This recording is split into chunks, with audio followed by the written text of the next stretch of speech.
ಎಲ್ಲ ವಿದ್ಯಾರ್ಥಿಗಳಿಗೂ ನನ್ನ ನಮಸ್ಕಾರಗಳು. ನಾನು ಈ ದಿನ ಮಾಡೆಲ್ ವರ್ಬ್ಸ್ಗೆ ಹೇಗೆ ನಾವು ಪ್ಯಾಸಿವ್ ವಾಯ್ಸನ್ನು ಮಾಡಬೇಕು ಎಂಬುದನ್ನು ಈ ದಿನ ತಿಳಿಯಲಿದ್ದೇವೆ.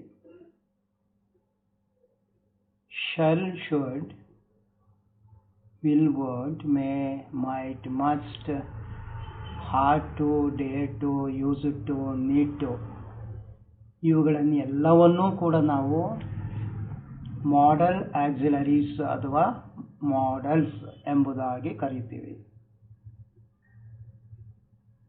ಇವುಗಳ ಜೊತೆ ರೂಟ್ ವರ್ಬ್ ಬಂದಾಗ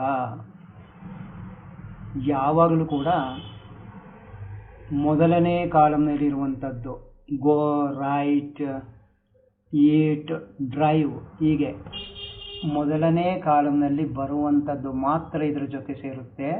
ಅದರ ಜೊತೆ ಎಸ್, ಐ ಎಸ್ ಇದು ಯಾವುದು ಇರಲ್ಲ. ಈಗ ಉದಾಹರಣೆಗೆ can go, could eat, may eat, might eat, will eat, should eat ಹೀಗೆ ಬರುತ್ತೆ. ಇವುಗಳನ್ನು ಹೇಗೆ ನಾವು ಪ್ಯಾಸಿವ್ ವಾಯ್ಸ್ ಮಾಡಬಹುದು ಅಂದರೆ, ಇಲ್ಲಿ ಕ್ಯಾನ್ ಈಟ್ ಅಂತಿದೆ ಇಟ್ಕೊಳ್ಳಿ. ನೋಡಿ, ಪ್ಯಾಸಿವ್ ವಾಯ್ಸ್ನಲ್ಲಿ can be eaten, could eat, could be eaten, might eat, might be eaten, must eat, must be eaten. ಹೀಗೆ ನಾವು ಪ್ಯಾಸಿವ್ ವಾಯ್ಸ್ಗೆ ಸುಲಭದಲ್ಲಿ ಮಾಡಬಹುದು. ನಾನು ನಿಮಗೆ ನಿಧಾನವಾಗಿ 3 ಅಥವಾ 4 ವಾಕ್ಯಗಳಿಗೆ ಮಾತ್ರ ತಿಳಿಸ್ತಾ ಇದ್ದೀನಿ. ಕಾರಣ ಏನು ಅಂದರೆ, ಇದು ಡ್ರಿಲ್ಲಿಂಗ್ ಮೆಥಡ್. ನೀವು ನಿಧಾನವಾಗಿ ಕಲಿತಾಗ ಪ್ರತಿಯೊಂದನ್ನು ಕೂಡ ನಾನು ನಿಮಗೆ ಎಕ್ಸ್ಪ್ಲೈನ್ ಮಾಡ್ತಾ ಹೋಗ್ತಾ ಇದ್ದೀನಿ, ರಿಪೀಟ್ ಮಾಡ್ತಾ ಇರ್ತೀನಿ. ಅದರಿಂದ ನಿಮಗೆ ಸುಲಭವಾಗಿ ಅರ್ಥ ಆಗುತ್ತೆ. ಏನು ಮಾಡಬೇಕು ಅಂದರೆ, ನೀವು ಒಂದು ಪೆನ್ನು ಮತ್ತು ಪೇಪರನ್ನು ತೆಗೆದುಕೊಂಡು ನಾನು ಹೇಳುವಾಗ ನೀವು ಬರಿತಾ ಹೋಗಬೇಕಾಗುತ್ತೆ. ಆವಾಗ ನಿಮಗೆ ಸುಲಭ ಆಗುತ್ತೆ. ಈ ರೀತಿ ಪ್ರಾಕ್ಟೀಸ್ ಆದಮೇಲೆ ಬೇರೆ ವಿಡಿಯೋಗಳಲ್ಲಿನ ಒಂದು 10-15 ವಾಕ್ಯಗಳಿಗೆ ಆ್ಯಕ್ಟಿವ್ ವಾಯ್ಸ್ನಲ್ಲಿರುವಂತಹ ವಾಕ್ಯಗಳಿಗೆ ಪ್ಯಾಸಿವ್ ವಾಯ್ಸ್ ಅಂತ ಮಾಡ್ತಾ ಹೋಗಿ. ಆಗ ನಿಮಗೆ ಸುಲಭವಾಗಿ ಅರ್ಥವಾಗಿರುತ್ತೆ. ಅದರಿಂದ ನೀವು ಪ್ರಾಕ್ಟೀಸ್ ಮಾಡ್ತಾ ಇರಬೇಕು. ಬರಿತಾ ಹೇಳುವಾಗ ನೀವು ಬರ್ಕೊಂಡು ಹೋಗಬೇಕಾಗುತ್ತೆ. ಈಗ ಇಲ್ಲಿ ನೋಡೋಣ ಬನ್ನಿ. I can drive a car ಅಂತಿದೆ. I can drive a car, ನಾನು ಒಂದು ಕಾರನ್ನು ಓಡಿಸಬಲ್ಲೆ. ಕ್ಯಾನ್ ಡ್ರೈವ್ ಮಾಡೆಲ್, ಕ್ಯಾನ್ ಮುಂದೆ V1 ಬಂತು, ವಿತೌಟ್ ಎಸ್ ಇಲ್ಲದೇನೆ. ಇದಕ್ಕೆ ಸುಲಭದಲ್ಲಿ ಮಾಮೂಲಿ ಫಾರ್ಮುಲಾ, ಆಬ್ಜೆಕ್ಟನ್ನು ಸಬ್ಜೆಕ್ಟ್ ಮಾಡು. ಎ ಕಾರ್ ಹೋಗಿ ಇಲ್ಲಿ ಬರೆದಾಗ ಸಬ್ಜೆಕ್ಟ್ ಆಯಿತು. ಕ್ಯಾನ್ ಡ್ರೈವ್ ಇರುವಾಗ ಕ್ಯಾನ್ ಬಿ, ಡ್ರೈವ್ ಹೋಗಿ ಡ್ರಿವನ್, ಡ್ರೈವ್, ಡ್ರೋ, ಡ್ರಿವನ್ 3ನೇ ಕಾಲಮ್ ಪಾಸ್ಟ್ ಪಾರ್ಟಿಸಿಪಲ್. ಬೈಯನ್ನು ಹಿಡಿ, ಐ ಹೋಗಿ ಮೀ ಆಗುತ್ತೆ. ಇದು ಪ್ಯಾಸಿವ್ ವಾಯ್ಸ್ ರೂಪ. ಈಗ ಎರಡನೇ ನೋಡೋಣ. ಯು ಶುಡ್ ಹೆಲ್ಪ್ ದೆಮ್,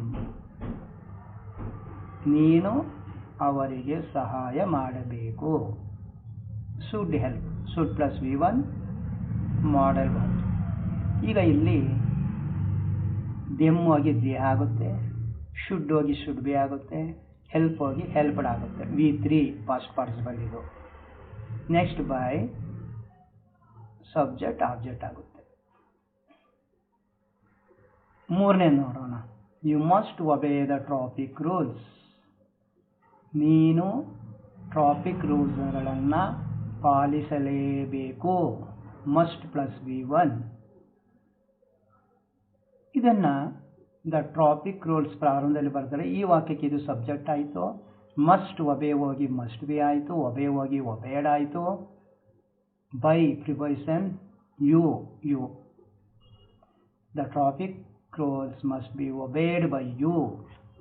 ಹೀಗೆ 4ನೇದು ನೋಡೋಣ. Our team might win the hockey cup this year. ನಮ್ಮ ಟೀಮ್ ಈ ವರ್ಷ ಹಾಕಿ ಕಪ್ಪನ್ನು ಗೆಲ್ಲಬಹುದು. ಮೈಟ್ ವಿನ್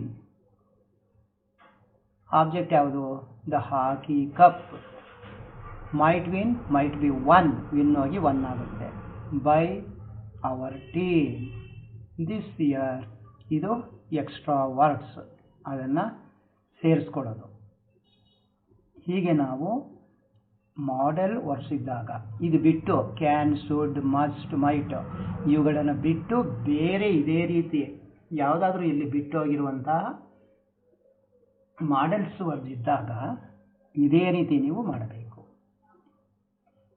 ಇದುವರೆಗೆ ನಾವು ಮಾಡೆಲ್ ವರ್ಡ್ಸ್ಗೆ ಪ್ಯಾಸಿವ್ ವಾಯ್ಸ್ ಮಾಡೋದನ್ನು ನೋಡಿದ್ವಿ. ಮುಂದೆ ನಾವು ಇನ್ಫಿನಿಟಿವ್ ವರ್ಡ್ಸ್ಗೆ ಪ್ಯಾಸಿವ್ ವಾಯ್ಸನ್ನು ಹೇಗೆ ಮಾಡೋದು ಎಂಬುದನ್ನು ಮುಂದೆ ನೋಡೋಣ.